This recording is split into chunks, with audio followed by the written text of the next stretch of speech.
Hello friends, welcome to Telugu audio story. మీరు కనుక ఛానల్ని ఫస్ట్ టైం చూస్తున్నట్లయితే ఛానల్ సబ్స్క్రైబ్ చేయండి, లైక్ చేయండి. అలాగే ఈ స్టోరీపై మీ వాల్యుబుల్ ఒపీనియన్ని కమెంట్ రూపంలో తెలియజేయండి. ఇక కథలోకి వెళ్దామా? వీడియో చూస్తున్న ప్రతి ఒక్కరూ హైప్ ఆప్షన్ నొక్కి వీడియోని ఎంకరేజ్ చేయండి. అలానే ఇంకో ఛానల్లో వస్తున్న నానో వన్ స్టోరీని కూడా ఫాలో చేయండి. అభికి ఆన్సర్ చెప్పిన నెక్స్ట్ సెకండ్ ఒక చెవితో అతని కోపాన్ని భరిస్తూ నా కోసమేనా అని సహస్ర చెవిలో తనకు మాత్రమే వినిపించేలా గుసగుసలాడుతున్నాడు రాజ్.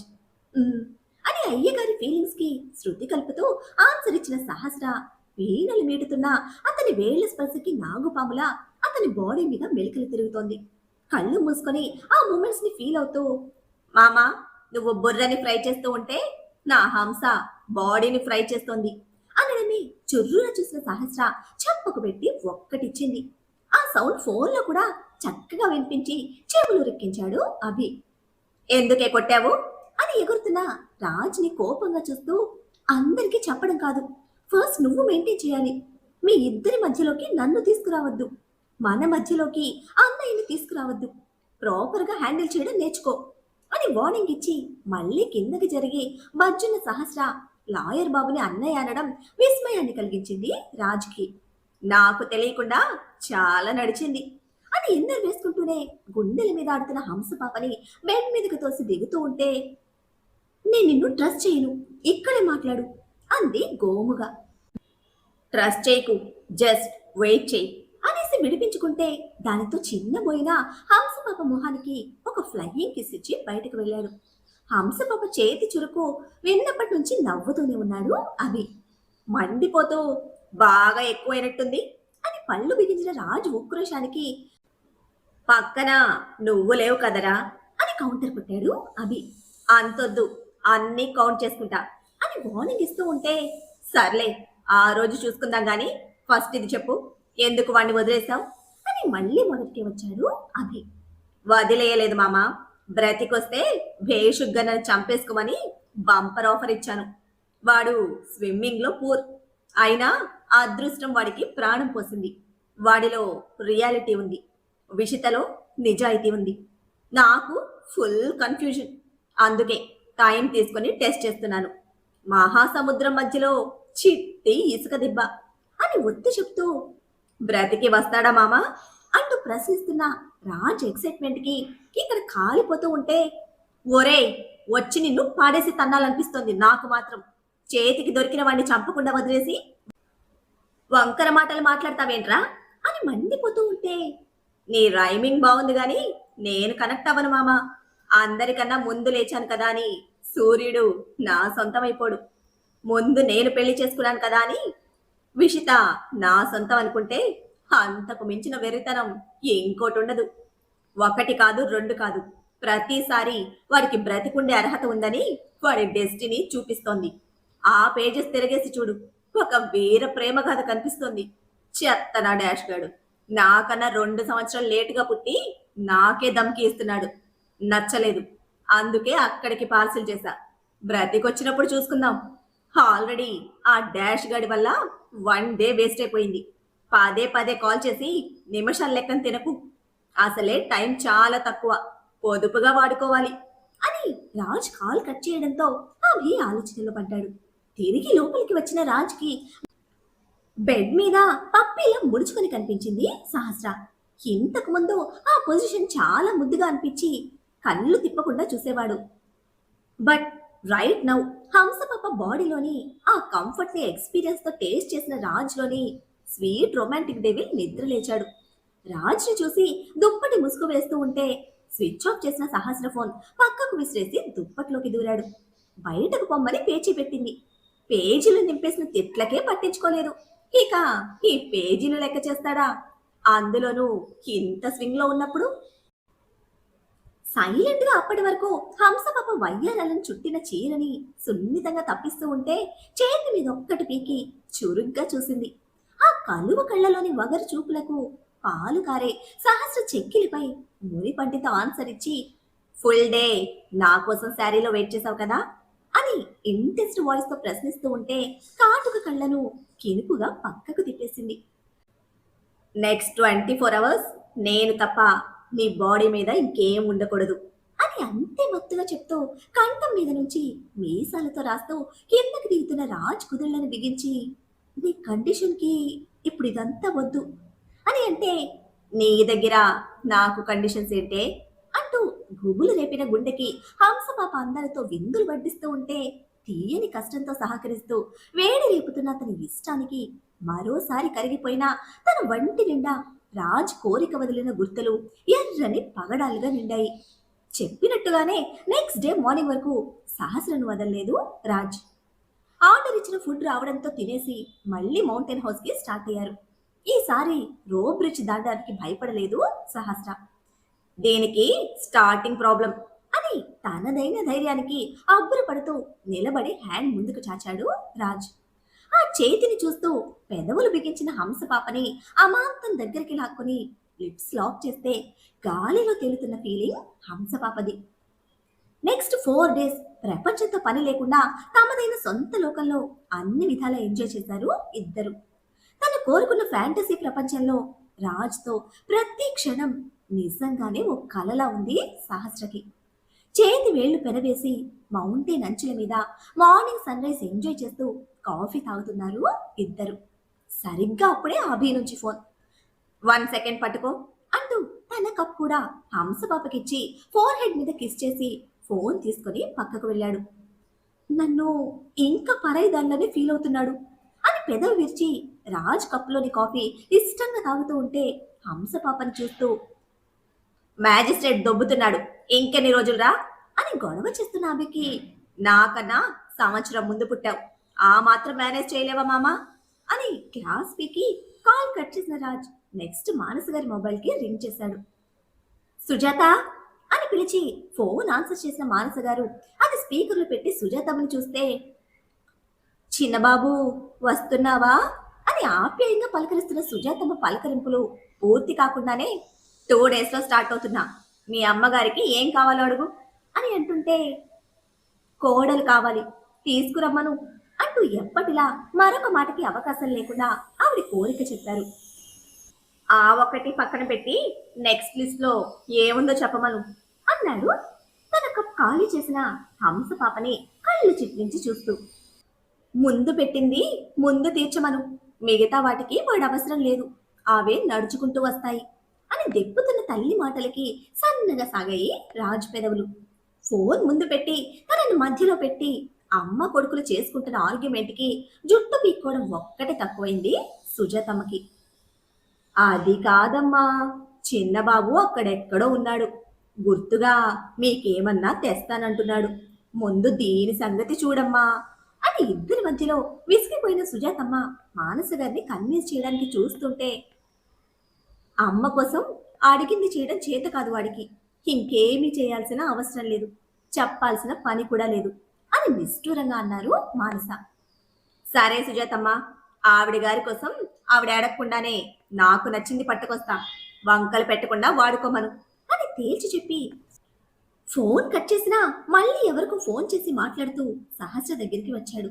ఖాళీ చేసిన తన కప్పు వైపు కళ్ళతోనే చూపిస్తే, నా కాఫీ కన్నా ఇది టేస్టీగా ఉంది, అందుకే తాగేశాను అని చెప్తున్న హంస పాపలో సన్నటి సిగ్గు దొంతరలు.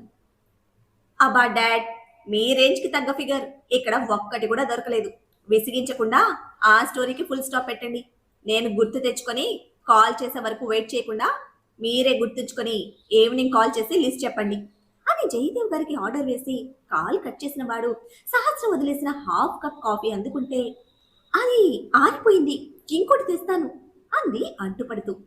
నా కాఫీ దొబ్బేసిన నీ టేస్ట్ ఏంటో తెలుసుకోవద్దా అంటూ లేచిన సహస్రను ఒడిలోకి లాక్కొని తను వదిలిన ఎంగిలి కాఫీ ఫినిష్ చేశాడు. ఇష్టంగా చూసుకుంటూనే ఎక్కడా దొరకని అయ్యగారు బల్పుని మౌనంగా ఆరాధిస్తోంది సహస్ర. నెక్స్ట్ డే స్టార్ట్ అవుతూ ఉంటే ఏదో మిస్ అవుతున్న ఫీలింగ్తో తిరిగి చూస్తున్న సహస్రను, టైం అవుతోంది కమ్ ఫాస్ట్ అనేసి అంతకు మించి ఫీల్ అవ్వకుండా పట్టుకొచ్చేశాడు రాజ్. మళ్ళీ బాలీ సిటీలో హోటల్ రూమ్ తీసుకుని అక్కడ ప్లేసెస్ చూస్తూ 2 days షాపింగ్ కంప్లీట్ చేసిన తర్వాత ఫ్లైట్ ఎక్కితే బెంగళూరు రీచ్ అవడమే ఎయిర్పోర్ట్లో రిసీవ్ చేసుకున్నాడు అభి. గట్టిగా వాటేసుకొని, మిస్ యూ మామా అంటూ బుగ్గల మీద ముద్దు పెడుతూ ఉంటే, ఇడియట్ ఏంట్రా ఇది అని డొక్కలో పంచిచ్చి రాజ్ని విడిపించుకొని సహస్రం చూశాడు. మొదటిసారి చూసిన దానికి ఈ రోజుకి చాలా తేడా ఉంది తనలో. ముఖ్యంగా ఇద్దరిని అబ్బురంగా చూస్తున్న తన కళ్ళలో రాజ్ మీద ఇది అని చెప్పలేని బలమైన ఫీలింగ్ కనిపిస్తోంది. ఏంట్రా, నన్ను పక్కన పెట్టుకొని నా హంసకు సైట్ కొడుతున్నావా? అంటూ సహస్ర షోల్డర్ చుట్టేశాడు రాజ్. దెబ్బకి ఇద్దరి మొహాలు రంగులు మారిపోతే ఆ నోటి దురద కాస్త తగ్గించు అని సీరియస్ గా రాజ్కి అడ్వైస్ చేసి వాడి మాటల్లో మీనింగ్ తేడాగా ఉన్నా ఫీలింగ్స్ లో ప్యూరిటీ ఉంటుంది అని కన్విన్స్ గా చెప్తూ ఉంటే గాడిద గుడ్డేం కాదు, మీరంతా సపోర్ట్ చేయడం వల్లే ఇలా తయారయ్యాడు అని పళ్ళు నూరుతూ రాజ్ చేతిని విసిరి కొట్టి, ఒళ్ళు బోతు కాకరకాయ, ఇష్టానికి అన్ని చేస్తాడు, వాడి ఫీలింగ్స్ ని మాత్రం ఎవ్వరూ డామినేట్ చేయకూడదు అని తిట్టేసి ముందుగా వెళ్ళిపోతోంది సహస్ర. మళ్ళీ ఏం చేసావురా అని సహస్ర కోపానికి గుచ్చి గుచ్చి అడుగుతూ ఉంటే ఇప్పటి వరకు నవ్వుతూనే ఉంది కదరా, నీ కళ్ళకు కనపడకుండా ఇంతలో ఏం చేశాను అన్నాడు ఇన్నోసెంట్ ఫేస్ తో. నా కళ్ళ ముందు కాదు, ఇంతకు ముందు ఏం చేశావు అని స్ట్రెస్ చేసి అడిగితే ఫ్లైట్ లో సీట్స్ మార్చా, దానికే గుర్తుంచుకొని మరీ ఊడికిపోతుంది అని చాలా క్యాజువల్ గా చెప్తే సీట్స్ మార్చినందుకే అంత సీరియస్ అయిందా, నిజం చెప్పు అని నిలదీస్తూ ఉంటే అబ్బా, ఏబిసిడీలు కూడా తెలియని నీకు విడదీసి చెప్పమంటే ఎట్టా మావా అని ఇరిటేట్ ఫీల్ తో కణతలు రబ్ చేసుకుంటూ ఉంటే కళ్ళు చిట్లించాడు అభి. అభి కోపానికి నడుస్తున్న వడల్లా ఆగి ఏటో చూస్తూ, షిఫ్ట్ చేసిన నా సైడ్ సీట్ లో కేరళ పిల్లుందిలే, తన అందానికి కుళ్ళుకుంటూ నన్ను ఆడిపోసుకుంటుంది అని ఓ రేంజ్ లో చెప్పిన రాజుని చిర్రెత్తి చూస్తూ, నీకు నా చెల్లెలకు మించిన సూటబుల్ పర్సన్ ఈ భూమి మీద ఇంకొకటి లేదురా, ఫేస్ చేయడానికి ఫిక్స్ అయిపో అని వార్నింగ్ టోన్ లో చెప్పి రాజుని వదిలేసి సహస్ర దగ్గరికి వెళ్ళిపోయాడు అభి. అగ్రిమెంట్ రోజు శత్రువులుగా పరిచయమైన ఇద్దరు ఫ్లైట్ దిగేసరికి ఫ్రెండ్స్ అయిపోయారు, వీళ్ళిద్దరిని ఇలా వదిలేస్తే నా బ్యాగ్ కింద కుంపడి పెట్టేస్తారు అని పరుగున వచ్చి ఇద్దరి మధ్యలోకి దూరిన రాజ్ అభికి లగేజ్ అప్పగించి తను తెచ్చిన కారులో వెయిట్ చేస్తూ ఉన్న హంస పాపని ఎక్కించుకొని వెళ్ళిపోయాడు. మెంటల్, అన్న ఎలా వస్తాడు అని వదిలేసిన అభి కోసం చిటపటలాడుతున్న హంస పాప బుగ్గల మీద వేళ్లతో పొడిచి ఫేస్ సైడ్ కి టర్న్ చేసి లైన్ లో పార్క్ చేసిన క్యాబ్స్ చూపించాడు ఆన్సర్ గా. బాబు వంకర నవ్వుకి ఎర్రగా మారిపోయిన టమాటా ఫేస్ తో ఉడికిపోతూ చూస్తూ ఉంటే అడ్రస్ కూడా తెలుసు అని కన్ఫర్మ్ చేస్తూ వెంటపడి సాధించుకుని నన్ను పక్కన పెట్టి కనిపించగానే అన్నయ్య అని వాడినతుక్కుపోతావా, టూ మచ్గా లేదు అంటూ ఎదురు సీరియస్ అయితే బలపు బాబు తిక్కకి ఇక ఆర్గ్యూ చేయలేక సైలెంట్ గా విండోకి జారి కళ్ళు మూసుకున్న సహస్రను ఫామ్ హౌస్ లో దించి కార్ టర్న్ చేస్తూ ఉంటే వచ్చేస్తావు కదా అని అడిగింది నిలబడి చోటు నుండి కదలకుండా. అంత దిగులుగా అడుగుతూ ఉంటే ఏదోలా అనిపించిన రాజ్ ఇంజిన్ ఆఫ్ చేసి దగ్గరికి వచ్చి అమ్మ దగ్గరికి వెళ్తున్నా అని చెప్పిన ఆన్సర్ కి దిగులు నిండిన తన కళ్ళలో క్లారిటీ చేరడంతో ఫోర్ హెడ్ మీద ప్రెస్ చేసి, నీ అన్నగాడికి బాక్స్ ఇక్కడికి తీసుకురావడం బద్ధకం, అక్కడికే వెళ్ళి అన్ని సెటిల్ చేసుకుని వచ్చేస్తాను, రిలాక్స్ గా రెస్ట్ తీసుకో, అసలే నీ అందానికి తెలియని కొత్త కొత్త బౌండరీస్ టచ్ చేస్తున్నా, మార్నింగ్ కి వచ్చేస్తాను, ఈలోపు నీ బాడీకి ఎనర్జీ ఫీల్ చేసుకో, నన్ను బేర్ చేయాలి కదా అని కవ్విస్తున్న బాబుని చెంపకు పెట్టి పీకి వెన్న చుట్టేసిన సహస్ర జాగ్రత్తగా డ్రైవ్ చేయి అని చెప్తూ ఉంటే కొట్టిన చెంప మీద ప్రియంగా వేళ్లతో తొడుముకుంటూ, నీకు బాగా చేతివాట ఎక్కువ అవుతుందే, ఇష్టానికి కొట్టేస్తున్నావు అని కంప్లైంట్ చేశాడు. ముందు నీ నోటి వాటం తగ్గించు అని వదిలి వెనక్కి స్టెప్ తీసుకుంటే దూరం జరిగిన తనని మళ్ళీ ఒకసారి దగ్గరికి తీసుకుని హగ్ చేసుకుని వదిలి, డాక్టర్ వస్తుంది, తినేసి రెడీగా ఉండు అని చెప్పి వెళ్ళాడు. రాజ్ కార్ గేట్ దాటాక సెక్యూరిటీ గేట్స్ క్లోజ్ చేస్తూ ఉంటే రాజ్ని మిస్ అయిన ఫీలింగ్ ని క్యారీ చేస్తూ లోపలికి వచ్చిన సహస్రను హలో మేడం అని పలకరించి షాక్ ఇచ్చింది షాపింగ్ మాల్లో తనని గైడ్ చేసిన పిల్ల. నువ్వేంటి ఇక్కడ అని కన్ఫ్యూజ్ గా అడిగితే, మీ పర్సనల్ అసిస్టెంట్ గా అభి సార్ నన్ను ఇక్కడ అపాయింట్ చేశారు మేడం అని క్లారిటీ ఇచ్చి, కాఫీ ఇమ్మంటారా మేడం అని అడిగింది తను. నేనే ఒక అసిస్టెంట్ని, నాకు ఇంకొక అసిస్టెంట్ అనుకోగానే సహస్రలో ఒక రిలాక్స్ ఫీల్. తను తప్ప ఇంతవరకు రాజ్ ఏ అమ్మాయిని అక్కడ యాక్సెప్ట్ చేసింది లేదు. అటువంటిది తన కోసం సొంత రూల్స్ బ్రేక్ చేసుకొని ఏకంగా ఒక అమ్మాయిని తెచ్చి పెట్టేశాడు. వీడి పిచ్చిలో చాలా షేడ్స్ ఉన్నాయి, అన్నీ అందిస్తాడు, అడిగితే మాత్రం ఏది యాక్సెప్ట్ చేయడు. ఇంకెంతకాలం ఇలా సీక్రెట్ గా మెయింటైన్ చేస్తాడో నేను చూస్తా అనుకుని తనకి కాఫీ తెమ్మని చెప్పి పైకి వెళ్ళింది. అప్పుడు భయపెట్టిన రూమ్ ఇప్పుడు సొంతమై కనిపిస్తూ ఉంటే ఇష్టంగా బెడ్ మీదకి చేరి రాజ్ సాంగత్యంలోని మధుర స్మృతులను రివైండ్ చేసుకుంటూ పిల్లోని హత్తుకుంది సహస్ర. నిమిషాల్లోనే కాఫీ తీసుకొని డోర్ కొట్టడంతో ఓపెన్ చేసి లోపలికి రమ్మని పిలిచి కాఫీ తీసుకొని థ్యాంక్స్ చెప్పి పేరు అడిగితే, నా పేరు జియా మేడం అని చెప్పిన తనకి, నా వలన చక్కగా జాబ్ చేసుకునే నువ్వు ఇక్కడ ఇలా ఇబ్బంది పడుతున్నావు, సారీ జియా అంది నొచ్చుకుంటూ. నా చదువుకి ఆ జాబ్ తప్ప ఇంకేది దొరకదు మేడం. 18,000కి రోజంతా గొడ్డు చాకరీ చేసేదాన్ని. అటువంటి జాబ్ పోయిందని మీరు సారీ చెప్తున్నారు కానీ మీకు తెలియని విషయం మేడం, ఇప్పుడే నేను చాలా హ్యాపీగా ఉన్నాను. ఇప్పుడు నా శాలరీ 35,000. అమ్మ వాళ్ళు డబుల్ బెడ్రూమ్ ఫ్లాట్లోకి షిఫ్ట్ అయ్యారు. ఇదంతా మీ వల్లే. థ్యాంక్స్ మేడం అని చెప్పేసి వెళ్ళిపోయింది జియా. నీ తిక్కతో నువ్వు ఏం చేసినా దాని వెనక ఒక మంచి ఉంటుందిరా మెంటల్ అని ముద్దుగా రాజుని తిట్టుకుంటూనే కాఫీ కంప్లీట్ చేసి, ఒకప్పుడు తనకి హెల్ప్ చేసిన సిస్టర్కి కాల్ చేసి మాట్లాడి జర్నీ అలసటతో కళ్ళు మూసుకున్న సహస్ర మళ్ళీ శాలిని వచ్చాకనే లేచింది. అప్పుడు కూడా శాలిని గురించి తరంగ్ ఇన్ఫార్మ్ చేయడంతో జియాని లేపింది. ఇంతసేపు నిద్రపోయానా అని కంగారుగా ఫోన్ తీసుకుని చెక్ చేసిన తనకి రాజ్ నుంచి ఒక్క మిస్డ్ కాల్ కూడా లేకపోవడంతో, మెంటల్, ఎలారా ఇలా ఉంటావు, అసలు కొంచెం కూడా ఫీల్ లేదా నీలో అని తిట్టుకుంటున్న తనలో ఉక్రోషం బాధ ఏకకాలంలో పోటీ పడుతున్నాయి. సారీ, డిస్టర్బ్ చేశానా అని చిన్నగా వినిపించిన గొంతుకి టక్కున తిరిగి చూసిన సహస్ర గబుక్కున బెడ్ దిగి జియాని చూసింది ఎవరు అన్నట్టుగా. నా గురించి నేను చెప్తాను అని శాలిని ముందుకు స్టెప్ తీసుకుంటే, తరంగ్ సార్ చెప్పారు మేడం, ఫ్యామిలీ ఫ్రెండ్ పైకి తీసుకువెళ్ళు అని, అందుకే తీసుకొచ్చాను అని తన మాటగా చెప్పి బయటకు వెళ్ళిపోయింది జియా. ఫోన్ మాట్లాడి వెనక్కి వస్తున్న తరంగ్ చెయ్యి పట్టుకొని లాగి తన పక్కన కూర్చోబెట్టుకున్నాడు అభి. అన్నా ఏంటిది, అక్కడ సార్ ఒక్కరే ఉన్నారు, నేను వెళ్తాను అంటూ ఉరుకుతున్నా తరంగ్ చెయ్యి మెలిపెట్టి, మోసుకొని కూర్చో, వాడి లైఫ్లో మంచి జరగాలంటే ఇప్పుడు ఎవరు సపోర్ట్ చేయకూడదు అని సీరియస్ గా చెప్పాడు. మొండికేసిన మానస గారి ముందు మఠం వేసుకుని ఫ్లోర్ మీద సెటిల్ అయ్యాడు రాజ్. పెళ్లికి అంగీకరిస్తేనే లేచి తింటానని ఆవిడ, అది తప్ప ఇంకేదైనా ఓకే అని రాజ్. ఇద్దరి మధ్యలో జయదేవ్ గారు తిండికి మాటకి లేక నోరు కట్టుకుని కూర్చుంటే రాజ్ తెచ్చిన గిఫ్ట్స్ డిస్ట్రిబ్యూట్ చేయడమే అందరూ హ్యాపీ. కొడుకు తన కోసం తెచ్చిన చీర కట్టుకొని వచ్చి, వాడిచ్చిన గిఫ్ట్ నేను తీసుకున్నాను, ఇప్పుడు నేనిచ్చే గిఫ్ట్ వాడిని తీసుకోమనండి అంటూ భర్తని మధ్యలో పెట్టి రాజ్ని ఇరికించారు. ఏం గిఫ్ట్ అని అడిగిన రాజ్కి అమ్మాయి ఫోటో ముందు పెట్టారు జయదేవ్ గారు. మొన్న తరంగ్ మున్ని ఊరెళ్ళినప్పుడు మోహన్ గారు చెప్పారు, నీకు మిగిలిన ఈ 2 months టైం గురించి కూడా చెప్పాము. కాలం కలిసి వస్తే సరే, లేదంటే అమ్మాయి బాధ్యత మాది, అమ్మాయి ఫ్యామిలీకి మోహన్ గారే అన్నీ అని చెప్పారు. సో వాళ్ళ సైడ్ నుంచి ఎటువంటి ప్రాబ్లం లేదు. అమ్మాయి జాతకం నీకు చక్కగా సరిపోయింది. ఆస్తులు లేకపోయినా మంచి గుణం ఉన్న కుటుంబం. మీ అమ్మ జాతకాలు కూడా చూపించింది, అన్నీ బాగున్నాయి అని చెప్పడంతో తిక్క నశాలానికి ఎక్కిన రాజ్ ఇష్టానికి తిట్టేసి, పెళ్లి అనేది నా లైఫ్లో అయిపోయింది, ఇక దాని గురించి మాట్లాడద్దు అని అరిచి చెప్పిన రాజ్ ఆన్సర్కి ఒప్పుకోవాల్సిందని దీక్ష పునారు మానస. ఒకప్పుడు వాడి ప్రాబ్లం పెళ్లి, ఇప్పుడు వాడి ప్రాబ్లం సహస్ర. ఆ ఆంటీ కోసం పెళ్లికి ఒప్పుకోవాలి, లేదా సహస్ర గురించి చెప్పాలి.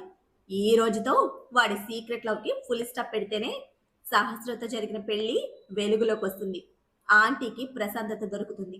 ఆ తర్వాత కొత్త చాప్టర్ స్టార్ట్ అవుతుంది. సో అన్ని సెట్ అయ్యే వరకు మొత్తం మూసుకొని కూర్చో అని చెప్పాడు అభి తరంతో. మరి మన అభి అనుకుంటున్నట్టుగానే తన ప్లాన్ సక్సెస్ అయ్యి మానస జయదేవ్ గారి మధ్య ఇరుక్కున్న రాజ్ సహస్ర తన మనసులో ఉన్న విషయం బయట పెట్టకపోయినా తన లైఫ్ లో ఉన్న విషయాన్ని ఒప్పుకుంటాడా? రాజ్ శాలినిని సహస్ర దగ్గరకు ఎందుకు పంపినట్టు శాలినితో తన ఆలోచన పంచుకున్నాడా? రాజ్ కోరుకుంటున్న కోరిక సహస్ర తొందరలోనే తీరుస్తుందా? ఇప్పుడు రాజ్ సిచ్యువేషన్ సహస్రకు తెలిసేలా చేస్తాడా? రాజ్ పరిస్థితి తెలిస్తే సహస్ర పరిస్థితి ఎలా ఉండబోతుంది తెలియాలంటే నెక్స్ట్ ఎపిసోడ్ని ఫాలో చేయండి. అలానే ఈ ఎపిసోడ్ని లైక్ చేయడం మాత్రం మర్చిపోకండి. Bye friends.